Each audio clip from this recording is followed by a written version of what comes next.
So this is going to be breathing's performance psychologists. Well, actually, it probably won't be so much breathing, but it's going to be all things of the mind. Myself and Gerry were giving a TEDx talk. It was going back maybe 2016, Gerry, and you were on first and I was on second. So that's when we first met, even though your name had come into my space many times before that. So you're very welcome. And I suppose just to introduce yourself, you're an Irishman, you're living in Dublin.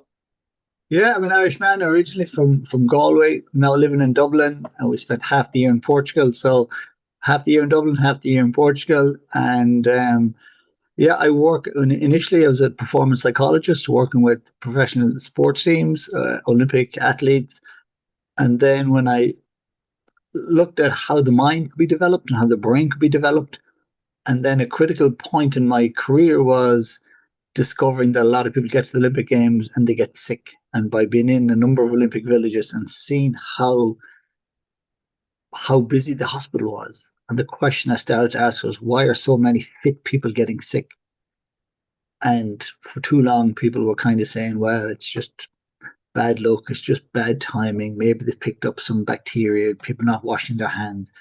And it wasn't until I started studying and started working with the lady that was leading the Chinese team, and we suddenly realized that immune system, the mind, the body connection. So I started bringing that back to my own teams, and we started having this incredible run of not just success, but like now there was far less illness, far less sickness.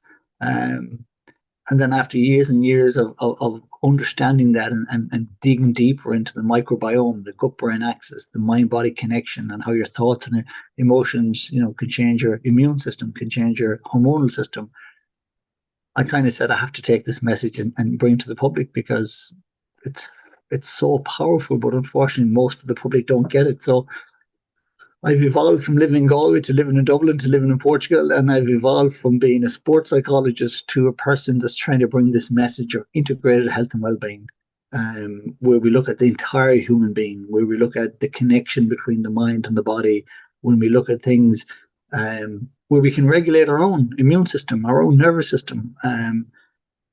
So it's been a fascinating journey. I'm still only scratching the surface, Patrick. I'm reading your book, and as I said, yeah, sometimes I have to read the same page 10 times. There is so much out there that I'm as hungry about this topic as I've ever been, and there's so much more to learn. It's just incredible. But this is pretty amazing. Well, the first thing that is going, I'm going to say it out loud. Okay, you're a Galway man, but you have a Mayo jersey up in a big plaque behind you. So I'm a Meath man living in Galway. A great team. I worked with Mayo footballers one time ago. One of my greatest honours, because I'm fascinated by them. Obviously, we didn't get an All Ireland. You got very, very, very close. But I've been lucky to work, I think, with 6 teams. 5 of them won an All Ireland and 1 didn't. So Mayo got away. There's always a chance. I could come back out of retirement if I got the call from Mayo. So I just think they're great. I love the style of football they play. They don't feel sorry for themselves. They don't moan. They don't give out. They just get on with it. And I think there's a part of that we could all do it. We could all learn from. Why can't they get over the end line, which is what we'd all love to see?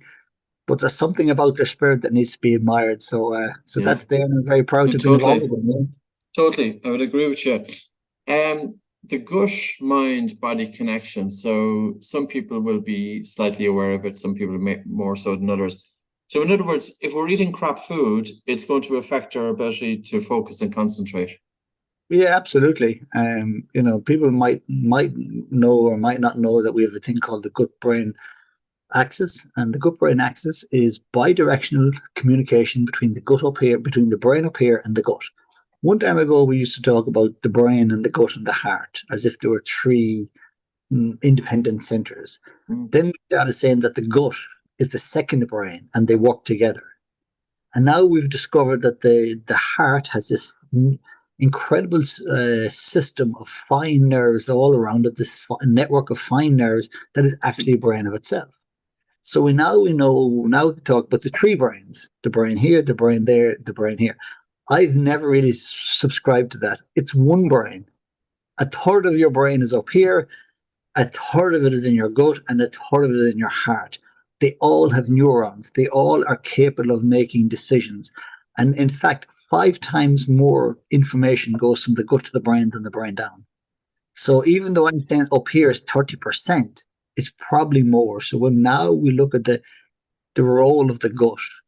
So a lot of anxiety, a lot of depression, it comes down to very often a gut imbalance or a disturbance of the microbiome. Our immune system is in our gut. The more we look at the power of the gut, we realize it has an impact on everything. So yes, we should be very aware that, when we have a nervous thought, it creates butterflies in our stomach. So we know that stress and tension can create a knot in our stomach, but we also need to know the opposite is possible. An imbalance in the gut will send a message to the brain that can cause brain fog, distraction, fear, anxiety. So what we need to learn is that we have one body and one mind. Both cannot be separated. They are not connected. They are the one. It is an interplay. And one has the ability to take the other in or out of a state of coherence. And that coherence is a physical coherence in terms of chemistry and biology. And it's also a frequency, an electrical. So our body is one big energy field.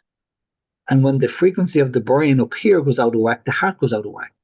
So what we're all looking for is a state of coherence, a state of whole body, whole mind thing. And I think that's what fascinates me. So yes, the gut and the brain cannot be separated. The function of one impacts the function of another.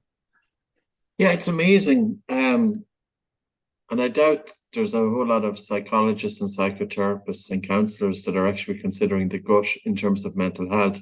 I've always we're all in our own little silos. I look at breathing for mental health. I look at sleep quality. Breathing, sleep, and the mind, for me, there's that relationship. So say, for example, you're a typical teenager and they're eating sugary stuffs. What do you think is the worst? Is it the sugar could be the worst to throw off the microbiome, or is it could be the pesticides, or what factor would you think would be, or is there one single factor, or is there many? No factor. If you think of your microbiome, it is a balanced network. So it's almost like the Amazon. It is a beautifully refined, and in that refined ecosystem, there is an intelligence. So as we eat food, people will know that if you eat food first you've never had before, you might feel a bit, but then you develop an awareness to it. You develop a physical connection, a brain chem connection to it. What happens is we have learned food that nourishes the gut. We have the gut, and the ecosystem within the gut has to be balanced, but it also has to have a rich diversity in it. But it has to have rich diversity of good stuff, that it has a known intelligence, how to break it down, how to understand. What we have now is so much food that's been fast produced in a lab. And sometimes there's chemicals. If you read the ingredients in a bag of crisps or the ingredients in a so-called protein bar, you realize that there's stuff in there that didn't exist 2 or 3 years ago. So the body has no intelligence of it. So when this thing enters the gut says, I don't know what this is. And if it doesn't know what it is and has no recognition of it, then it's going to try to protect itself by fighting that. So all this stuff is put into the gut. But the gut can't deal with it because it has no intelligence of it. It has no awareness of it. And what we know now from a lot of highly processed food, be it with sugars or salt, is they're creating insulin spikes.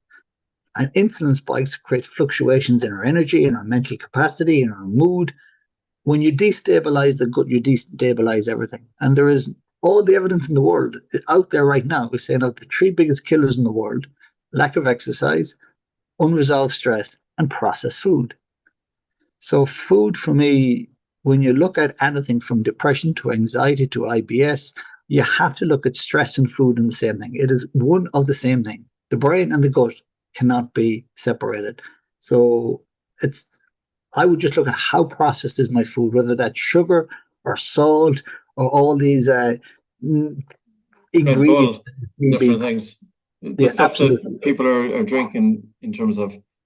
So what you're saying is, really dial it back to basics. It needs to come out of the ground, or it needs to come direct from an animal.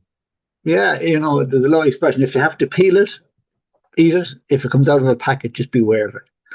You know, we're now living, but like even like chickens, a lot of the chickens we eat, I think 6 weeks old. I mean, that is not healthy. It's not sustainable.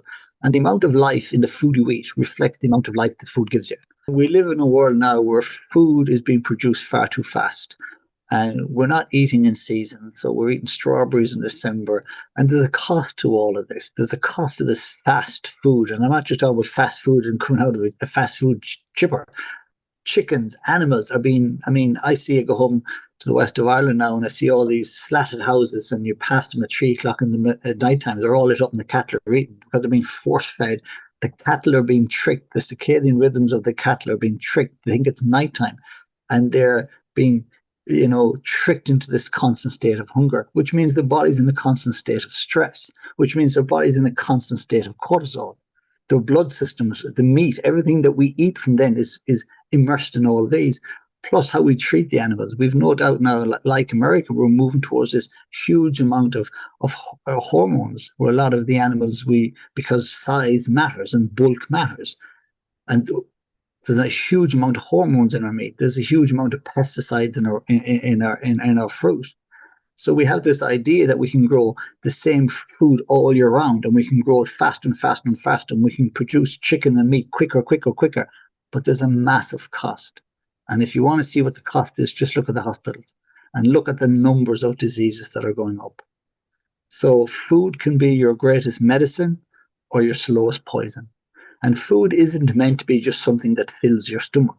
It is meant to be something that gives you sustainable energy and healing. It is meant to be healing. It is meant to be anti-inflammatory. It is meant to be of a certain constitution that adds to the healing of the body, allows cells to repair, allows inflammation to be moved out of the body, allows new, systems in the body to be developed.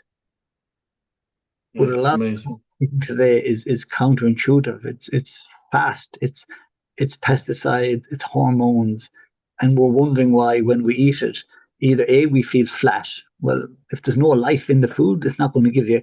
And then we wonder why we feel weird after eating it, because it's totally unnatural. It's unnatural stuff. I watched a documentary. You know, the guy who did Super Size Me, was a Spurlock is his name. He did one on chickens, free range chickens. It's actually worth watching. It just came out. I'm not sure if it's on Netflix or Amazon. Yeah. But you'd be shocked. Well, you won't be shocked, but I was shocked. Yeah. So you're a psychologist, but you're approaching it very much from the bidirectional, both the mind and also from the gut. So one, we need to be eating healthy. Somebody who has a racing mind, and I'm often intrigued with this because I fell into that category. I never considered that anxiety, never. Yeah. I felt it was a lot of the emphasis on achievement. And the drive for society that we're never here, that we're always striving for something in the future. Mm-hmm. And getting through the Irish education system, I left school initially at 14. That'll just give you an example. I went back 1 year later, getting the Leaving Cert. I felt always stressed, always into university, stressed, in the corporate world, stressed. So it's something that's very, very pervasive. When you approach somebody and they say that they've got a racing mind and they have difficulty quieting the mind, you would use a number of different strategies. What would those strategies be in terms of, and also the other thing, Gerry, is, do you feel or do you see that this is increasing? Maybe just two big questions in that. Yeah, firstly, I think, I have a great mind to ask why. My dad used to build old engines in cars, and he used to buy old cars the engine was gone, and he'd buy it for nothing, and he'd fix it in 10 minutes and sell it and make some money. And I remember often being out with him, and we'd buy a car for nothing, and the guy, the engine's gone, and the engine blew and that, and it's worthless. My dad said, don't worry, I'll take it. And my dad have it going in 20 minutes. And I said, Dad, how do you always fix it? Because the engine is blown. And my dad said, the engine is never blown. Because there's no such thing as an engine, Gerry. The engine is a term that describes a number of different things. So you have the pistons, the carburetor, the timing.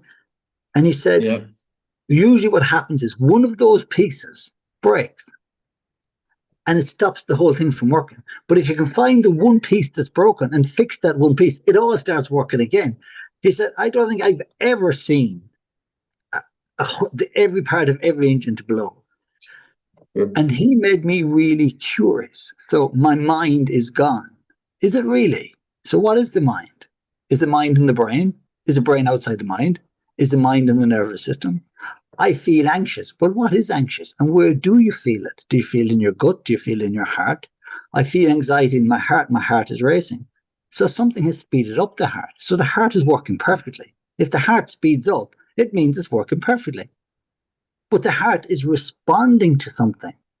So it made me, for the first time, just like the engine, the brain, the gut-brain axis, the vagus nerve, the skin, the microbiome, I began to see the body as this incredible thing. And I realized that the brain is not the mind. And I realized that very often anxiety is simply a sympathetic dominant nervous system. So we have a nervous system that can be in a sympathetic or parasympathetic state. Sympathetic is when someone pulls a gun and shoves it in your face. In that split second, you need massive awareness, massive attention. You need high energy, high blood pressure, cortisol, adrenaline, and you need to fight or flight. And we need a sympathetic nervous system because that's life at times. It's unpredictable, it's uncertainty, and we're faced with adversity. But we can only be in that state of chemical, electrical arousal for short periods. The other side of the nervous system is the parasympathetic nervous system. And when we're in the parasympathetic nervous system, all that energy that was gone from fighting or running the guy with the gun is now put back into your rest, digestion, your immune system switches off, your brain starts producing BDNF, your brain starts to redevelop, and you're becoming healthier and stronger. There's not enough energy to fire both at the same time. So for every minute you're in the sympathetic nervous system, which is fight or flight, go, go, go, go, heightened cortisol, heightened adrenaline, fast breathing rate, fast heart rate, sweaty palms. For every moment you're in that, your parasympathetic nervous system is switched off and your immune system is switched off. Your brain is not regenerating. You're not digesting your food. So when someone comes into me and say, my heart is racing, I ask like my dad, why? What information is it receiving that's making it go fast? Because I will ask them, did it ever race before? And they'll say yes. Did it slow down at some point? Yes, it did. And when it slowed down, were you okay again? Yes, I was. So there's nothing wrong with your heart. There's nothing wrong with your nervous system. And when you're nervous, like, I can't eat. And I said, did you ever feel like that before? Yes. And eventually when it passed, were you hungry again? Yes. There's nothing wrong with you. So what we have, Patrick, is this idea of we label and we medicate. We label it. Gerry has anxiety, but nobody explained to me what anxiety was. Nobody explained to me about the parasympathetic response. Nobody told me that my heart and my gut were responding to my thoughts. Nobody told me that your emotions, what shows up in your emotions shows up in your immune system, in your hormonal system, and in your nervous system. So here was me from childhood trauma, suppressing it, denying it, telling myself, bottle up, get on with it, drive forward. No wonder my nervous system was shot. So I think we have to become really clever about understanding that your heart doesn't just race. Your nervous system doesn't just switch on and off. Your microbiome doesn't suddenly go out of whack.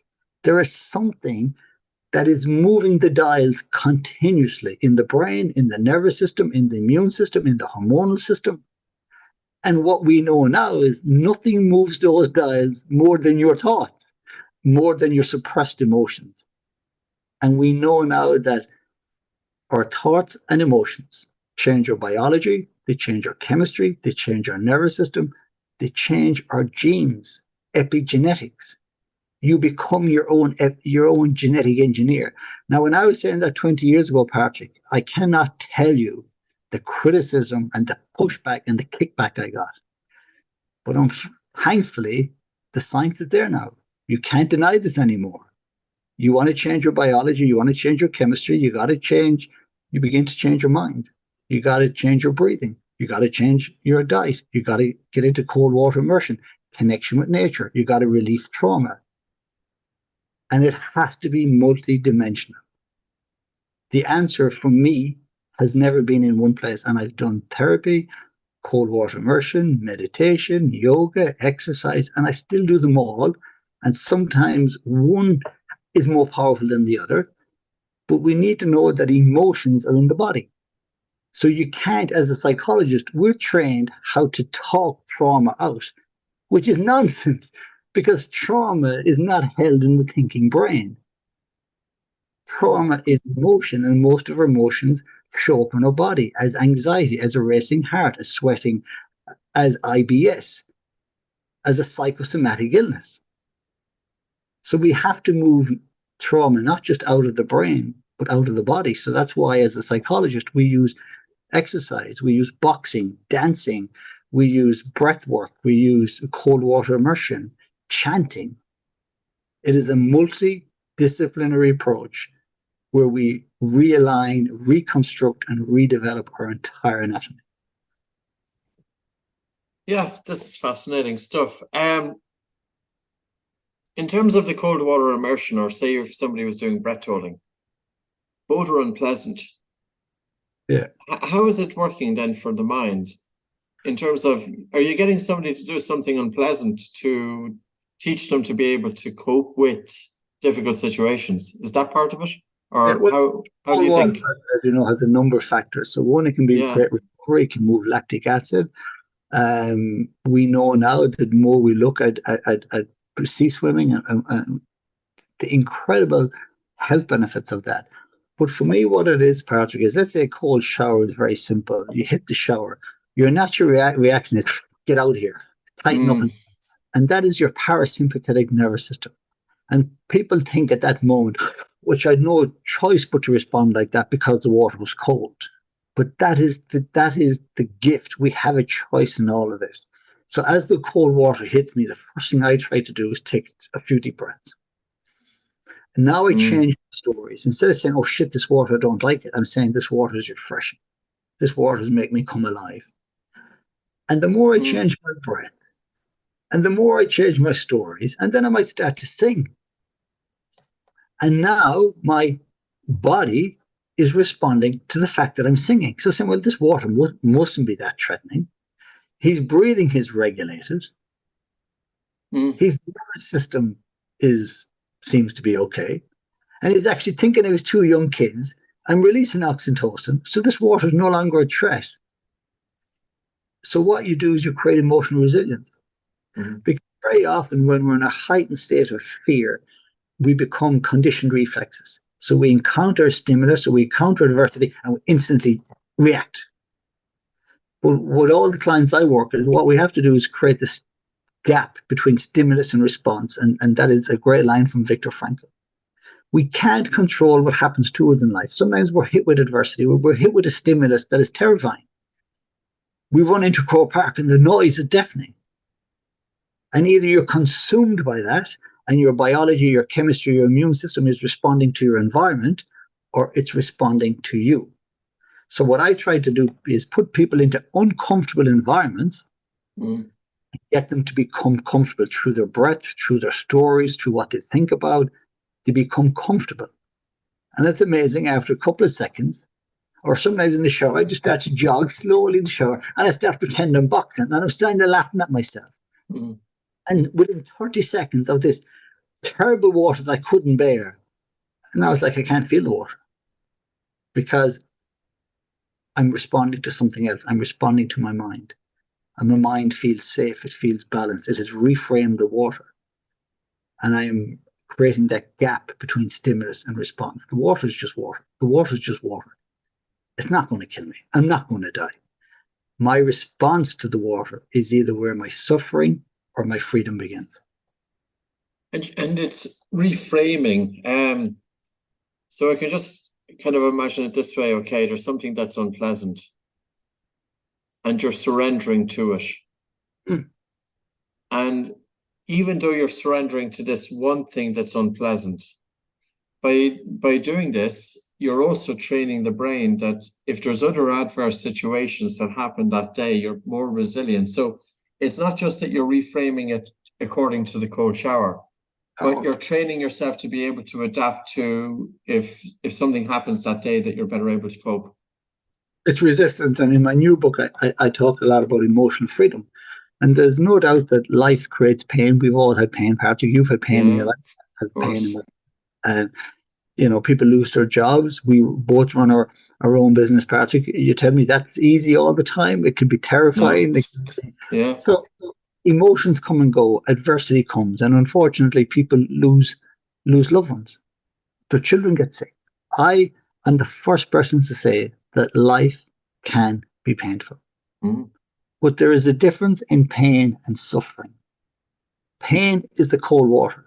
Suffering is my approach, my reaction to it. And sometimes in life, when we're hit with adversity, as tough, as difficult as it is, we either make a decision that adversity will define us for the rest of our lives, or it won't. And Viktor Frankl, who was a concentration camp victim and probably experienced the most horrendous adversity that anyone could, and pain, eventually made the decision. And he said that every one of us has often the right to be angry and bitter, but we also have the freedom not to be. I don't live in a perfect world. I make mistakes. Things go wrong in my life. There's often adversity in my life, but I'm never defined by it.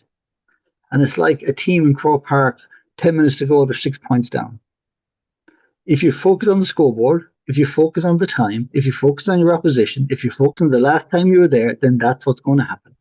Your future will be a chemical, a biological, and a psychological reprint of the past.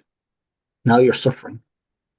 But in that moment, which I did with a team called Ballygunner, who fell behind at the last minute of an Ireland final, you take a deep breath and you say, the game is still on. All we got to do is win the next ball. And when I take that ball, I'm going to take a deep breath. And moment by moment by moment, we're going to focus on this thing called WIN. What's important now? So my work I do isn't about saying to people, if you meditate, your life becomes easier and all your challenges go away. What I say is the opposite. I can't make your life easier. I can't make your challenges go away, but I can make you stronger. I can make you more resilient. I can make you believe in yourself more. I can make your microbiome, your immune system, your nervous system, your brain, your heart work in a state of powerful coherence. So if your life isn't getting any easier, then we got to get stronger. And I think that is what I love. I love that power inside of us. It's like, that's why I love sport. I used to box and I was getting beaten all the time and I was physically fit and strong. Why am I getting beaten all the time? Because I didn't have the composure. Nobody was training my brain. And I realized that the biggest opponent I ever experienced was myself. And I think for many of us, we're too hard on ourselves. We push ourselves too hard. We've dysfunctional belief systems. We've unresolved trauma from childhood. And we're just beating ourselves up all the time. And we don't have any freedom.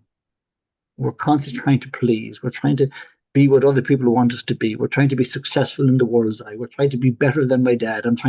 We're attached to everything.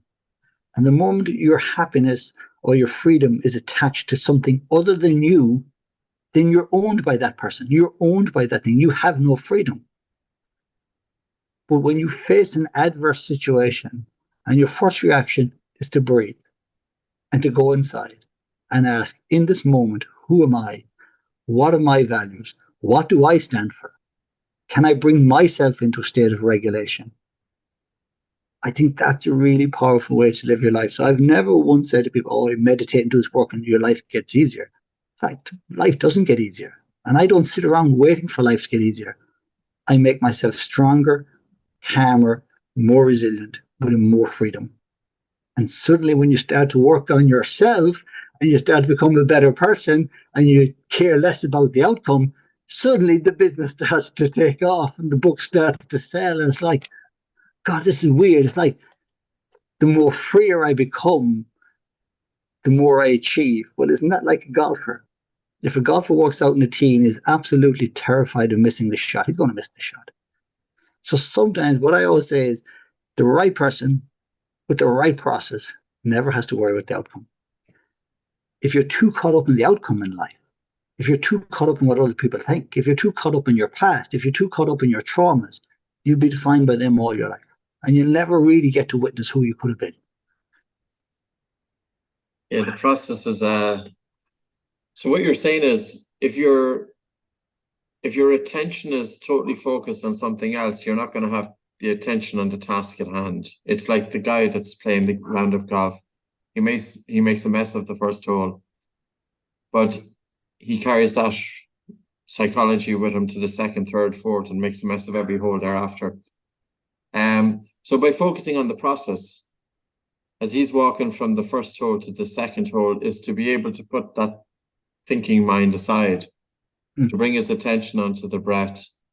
And it's almost to kind of approach the second hole with a sense of playfulness, that you're taking the pressure off. As another, pretend that you're giving a shit. You know, you have somebody that you don't like, and you absolutely, pretend that I'm giving a shit so that the other person is happy, but at the same time, you're not putting pressure on yourself. That focusing on the process, though, well, I totally get it. I think it's great. But isn't it just a pity it's not taught in the likes of schools? Because I know when I went through the education system, you know, you're constantly striving to get the result. It's all about the result. And there's nothing on having your attention on what you're doing. Forget about the result. As you say, the result looks after itself if we focus on the process. Yeah. I remember all in my school life, and I was always, because I was an anxious child, and I thought that I was pretty useless, and I thought that my dad wasn't proud of me. So I always needed external achievements to try fill that hole of. So I had to be the best at everything. I had to be the best student, and not be the best student. I had to have the right answers. And I used to become obsessed, not with the learning process, but with the getting right process. So I always wanted an answer. And as long as you had the right answer, it was easy. So I became this incredible way of memorizing stuff. I didn't really need to understand it. I didn't really need to care about it. I just needed to memorize it. Flew through my Leaving Cert without even, I had zero interest in any of the subjects I was doing, but I was just playing the game. But then I started going to studying psychology, and I decided I'd take up a degree in philosophy. So I said, God, this could be interesting. So I started taking some classes, and the very first one delivered by a lady called Ann Power, who's an amazing PhD in philosophy, but she's also one of the chief justices of the European Union. She's an amazing lady. So she starts talking about philosophy and questions. And I'm like, right, Gerry, you need to get a first class honours in this stuff. Like, and quit the nonsense here. What's this bullshit? Just tell me what the answer is. Like, what is the answer here? And then she was talking about philosophy, the philosophy of existence. I'm like, I don't care about philosophy, Anne. Which is the right answer? And then she was saying, this guy believed this and this guy believed that. And I'm like, I don't care, Anne.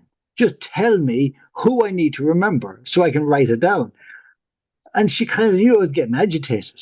And I was like, this subject's a great load of waffle of all time. Like, what is the right answer? Which one of them was right? Which was wrong? So eventually, she could see me in front. I was getting really frustrated. Like, this is such a stupid subject. How am I meant to win at this bloody thing? And I'll never forget. And if anybody was in that class with me, you might remember it. And sometimes people from that class to listen to these podcasts and say, oh, geez, I remember that. But at the end of her very first philosophy lecture, she gives an essay. And the title of the essay, I'll never forget it. The title of the essay was, What, in the Last Analysis, is Everything? What? And I'm like, well, how am I going to get an A in this? Like, what is she asking me? So I put my hand up. I said, what exactly are you asking me? Like, what I was asking her, what book, what paragraph, what chapter? Just give me the answer. She said, well, what do you think I'm asking you? And I said, I think you're asking what's the meaning of life. And she said, well, I am. And I said, but how am I meant to know what the meaning of life is? And then she said, this changed everything. She said, but surely you know the meaning of your life. And for the first time in all my education, 8 years in national school, 6 years in secondary school, 14 years of education, the first time someone said to me, what do you think? Who are you? What are your values? And I went on this incredible journey through philosophy and understanding that there is no objective meaning in life. What's the meaning of life? It's a stupid question. What is the meaning that you bring to life is a better question. There is really no objective truth out there, but subjective. We live in a subjective reality. And I was 21 years old, and this lady looked me in the eye and said, "You tell me what your life is about." I hadn't a clue. My life is about getting A's, so I don't know why. It's about pleasing my dad. It's about racing and chasing towards something so I can have a house and car to prove what to who, I don't know. I really went home that night, sitting eating my dinner, and it was the first time I realized I've never actually taken responsibility for my own life. What dreams am I chasing? Why am I even doing this course? Why do I worry so much about winning and losing? And from that day on, I decided I was going to live life on my terms. And power changed my life in that one question. And I now realize that it's not about rushing towards the end. I want to be Olympic champion. I would always ask people, why? I want to be a billionaire. Why? I want to have the biggest breathing business in the world. Why? I want to climb Everest. Why? What are you hoping to find up there? I want to run a marathon. Why? What are you hoping to find at the end? And we suddenly realize that we're chasing all these things that we don't even know why. So a bit like my dad, when he looks at the car, he asks incredible questions. Before you chase anything, before you go after anything, before you do anything, ask why. Why would I do this? Why would I put my time and energy into this? Why is this so important to me? Who gave me this dream? Who gave me this idea? So the work I do with people is about the soul as much as the biology and the chemistry and the nervous system, because the soul is who you are. There's never been another Patrick McKeown with your dreams and your ambitions, and how you managed to set up this incredible center in Connemara, and you're traveling the world as this leader. How the hell did you do that? Something in you brought you to this point. Why am I here? I can't do what you're doing. You can't do what I'm doing. And you work, with incredible artists, as you said. And I'm sure when you see them perform, there's an energy, there's an electricity. Their soul is alive. So now when we look at the personhood, if you suppress your dreams, if you suppress your soul, if you suppress your identity, you're also suppressing your immune system. So mind, body, soul. But for too bloody long, we forgot about the soul. You get one shot at life. Are you living it on your terms? What goals are you chasing? Why are you chasing those? When you were 8 years old, what did you dream of working at? Are you working at that now? Who talked you out of it? Who has built the stories in your head? And who has made the things that are important to you?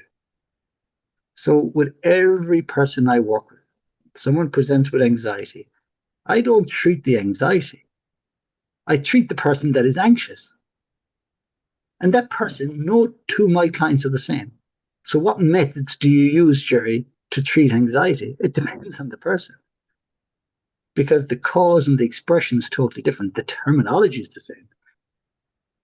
You don't treat symptoms. You don't treat conditions. You heal human beings. And part of healing human beings is to ignite the soul, their passion, their drive, their subjective understanding of life, their ability to question, their ability to learn. Freedom and autonomy and meaning are not in the outside world. Freedom, autonomy, and meaning are something that we have to give ourselves from the inside out. Freedom, autonomy, and meaning. You said you came across that question when you were 21 years of age. Just plenty of people in their 50s, 60s, and they've never came across that question. One thing made me think about it. When we grew up in a village, as I grew up, and probably as you grew up, we're very held back by the village because we act according to the perception of the individuals have of us in that village.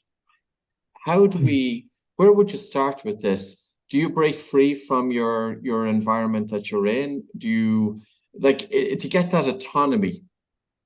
How do you get autonomy? It's like if you were in a job and your boss doesn't think much of you and you say, okay, out of here, I'm gone. And then I go into a new place and they don't have this preconceived idea of you. You can start afresh. Where would you say you're a 30-year-old or 20, any age is listening to this? Values. What are values? I'm just looking for some practical tools. How do we get to know ourselves? What the Go meaning back of to the us is? basics Hmm? and to understand that we are social beings, and when human beings inherited the earth, it was full of monstrous giant animals. So the best way we had to survive was in a group, in a tribe. So we have a natural predisposition to be part of a tribe, to be part of a community. That's why if somebody was in a tribe and they could no longer hunt, or they could no longer be purposeful to the tribe, they got left behind and probably eaten. So people, in order to stay in a tribe, would mask injury. They would not want to be vulnerable in case they. So deep within the human psyche is an unwillingness to appear vulnerable in case the tribe leaves us behind. But then there's also a defense mechanism whereby we place being accepted by a tribe almost more than self-expression.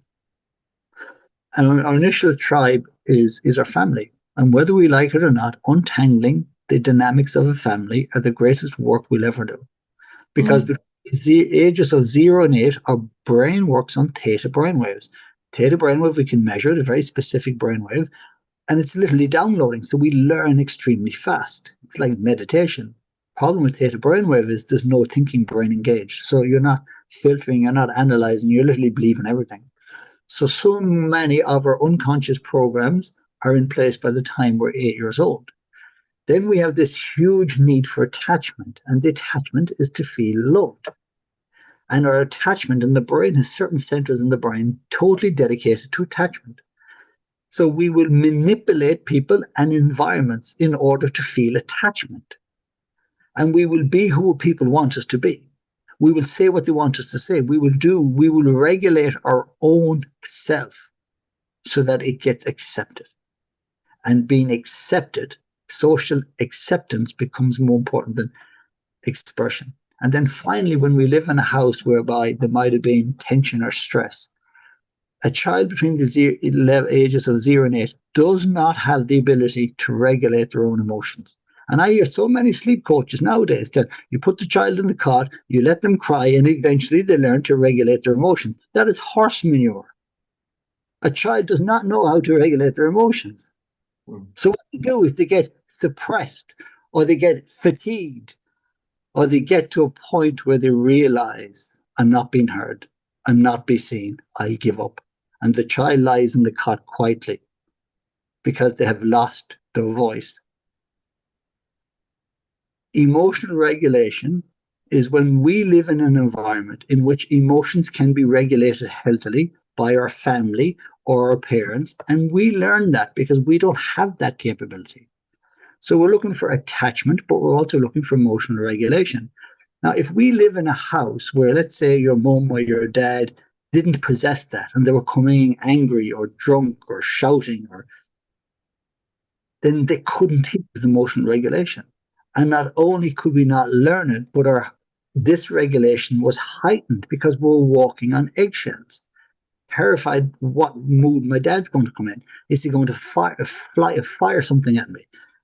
What's my mother going to say? Or the tension between parents.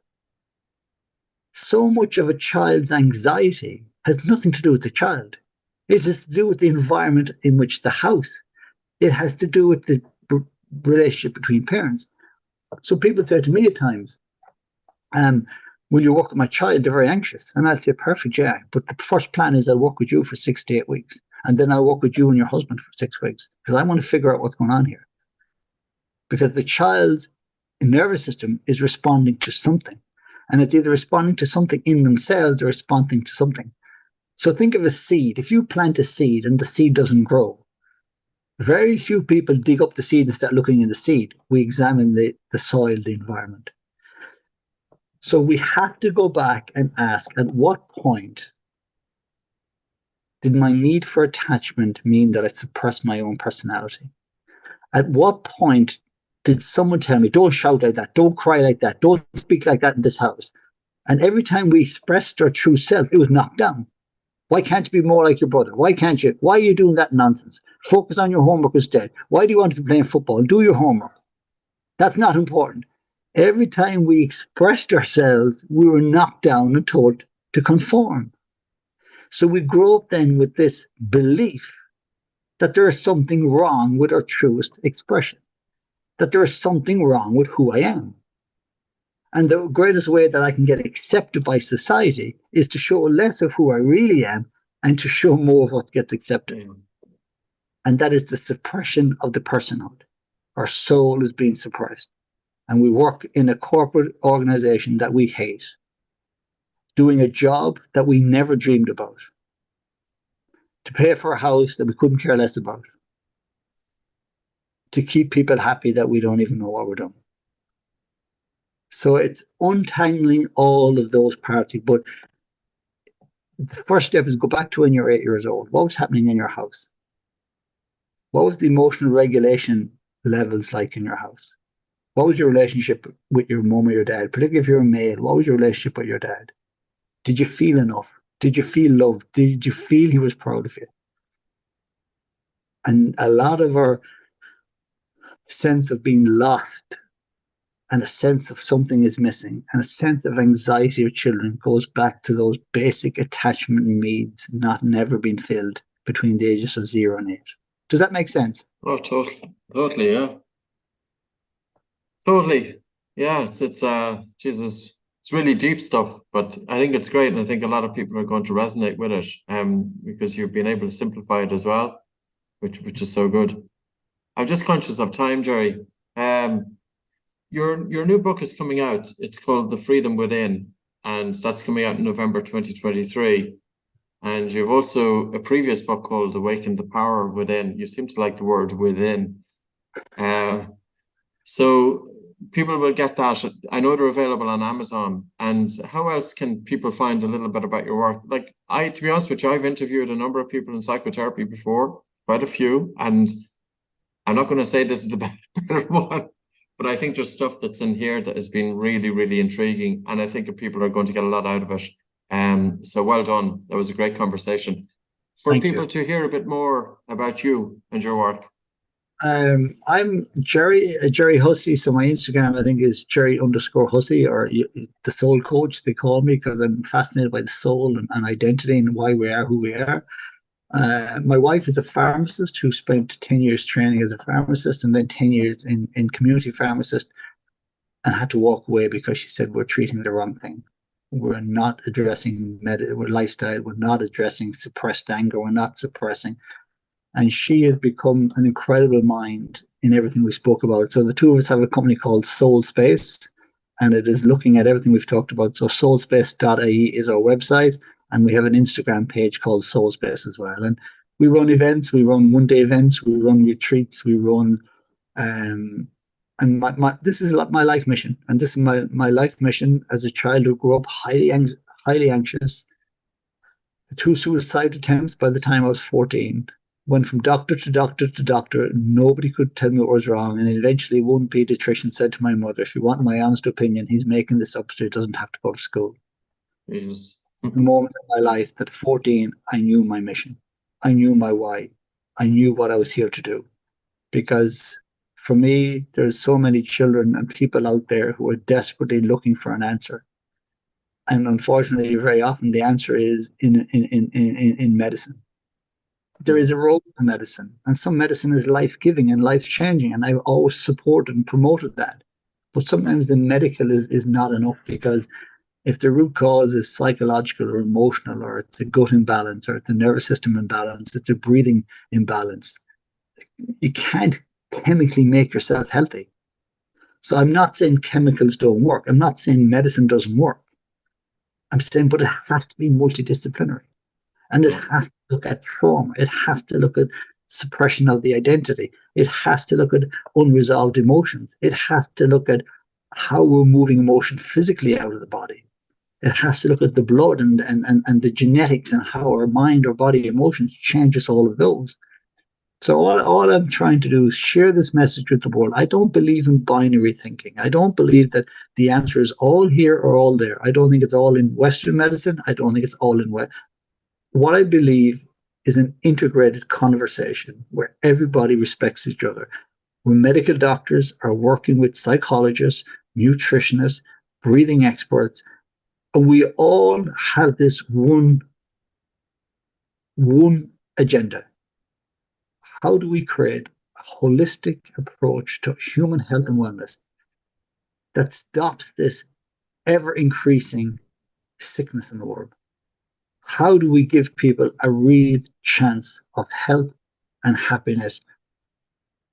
How do we get them to utilize the power of the natural systems within the human body? So, there's a place for everything. And I said, I'm only at the beginning of my journey. I still think there's so much more I need to know. I'm blown away. As I said, I'm reading your book. I'm just blown away by it. I'm reading books on gut diversity. I'm blown away by them.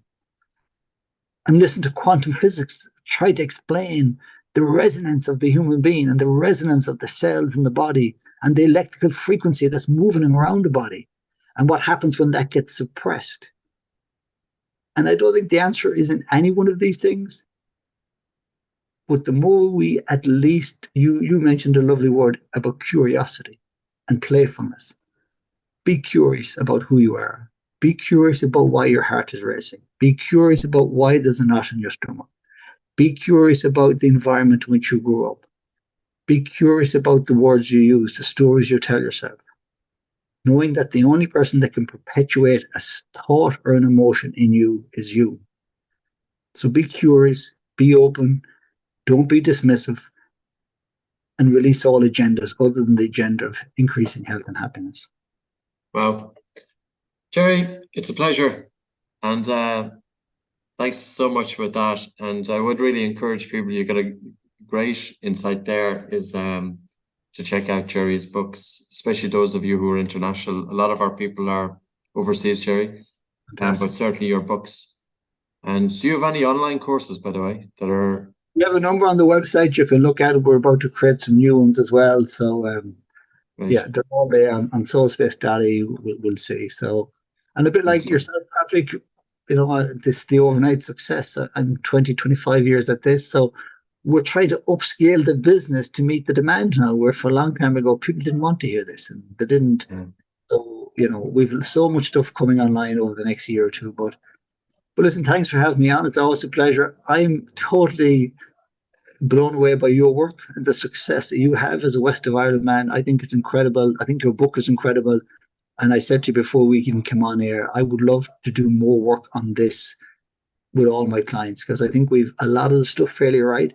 One of the areas we haven't right, Patrick, is breathing. We're okay. But the more I read your books and the more I do more research, the more I realize we're definitely missing a trick. And I'm not just saying that. If I thought your book was it's mind-blowing, and it has changed my total understanding of it. And I think it's people like yourself, Patrick, that do things quietly. You're not here to offend anyone. You're not here to upset anyone. You're just here to bring amazing science. So you inspire me, and the fact that you're from the West of Ireland gives me a little bit of a kick and say, well, if he can do it, you can do it. So continue to do your incredible work. It's amazing. Great. Well, we're all doing the best we can do, Gerry. I'm going to bring it to a close, and thanks so much.